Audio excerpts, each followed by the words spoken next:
Thank you for viewing this video workshop, Writing Your Teaching Philosophy, brought to you by the Center for Teaching and Learning at Bowling Green State University.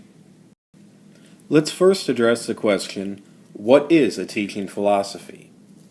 It is a brief, self-reflective document that outlines your beliefs and practice that guide your work in the classroom.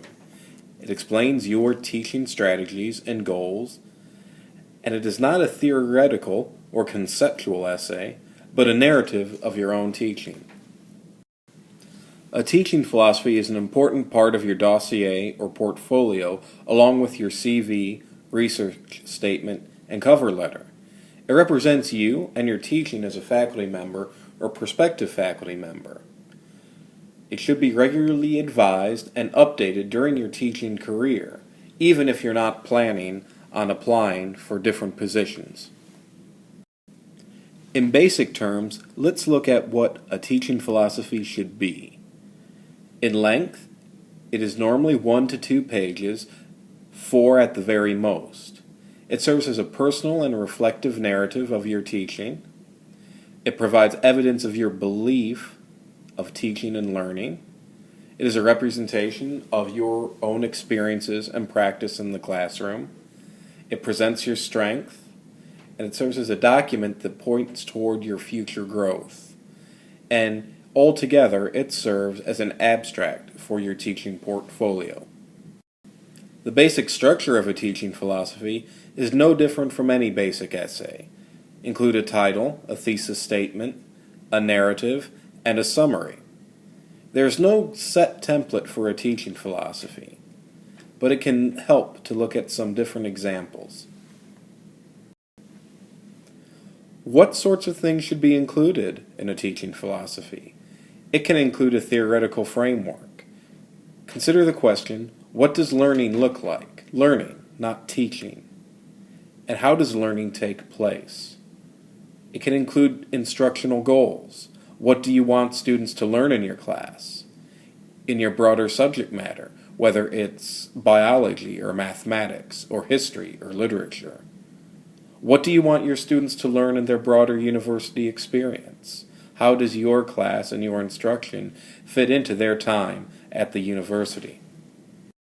Your teaching philosophy should include something about learning design and implementation.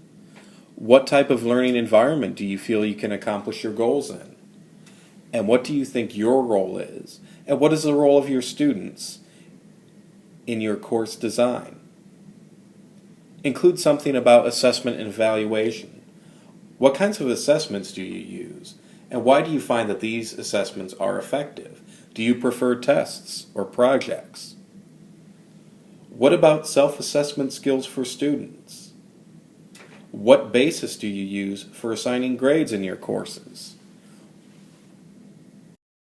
Your teaching philosophy should also include documentation and some reflection.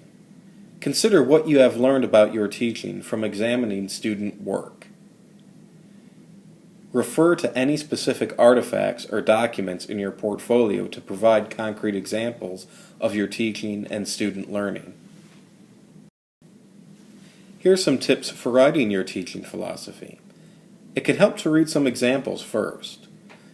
At the website for the University of Minnesota's Center for Teaching and Learning, there is an extensive list of examples of teaching philosophy statements from across various disciplines. It can also help to share with your colleagues and provide constructive criticism. It can be helpful, too, to write more than is necessary at first.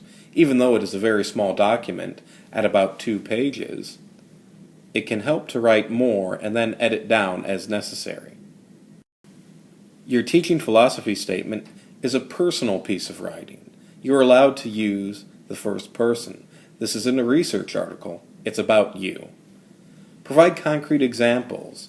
Refer to certain episodes in class that went well or certain assignments that were particularly effective and include those in your portfolio. In your writing, do not be too vague or overly grandiose. It can also help to avoid too much jargon. Consider your audience, as not everyone on the search committee might be from your discipline and might not understand the technical jargon associated with your discipline. It's important to include your future in your teaching philosophy. Consider what are your goals for growth in the short term and the long term. It is important to remember that it is always a work in progress. You should routinely revisit and revise your teaching philosophy, even if you're not applying to a new position at that time. For more information on how to write a teaching philosophy, you can refer to these two articles that were primary references in the preparation for this workshop. You can also visit the website for the Center for Teaching and Learning at Bowling Green State University and see dates and times when the full workshop, Writing Your Teaching Philosophy, will be offered. Thank you very much for your attention and have a wonderful day.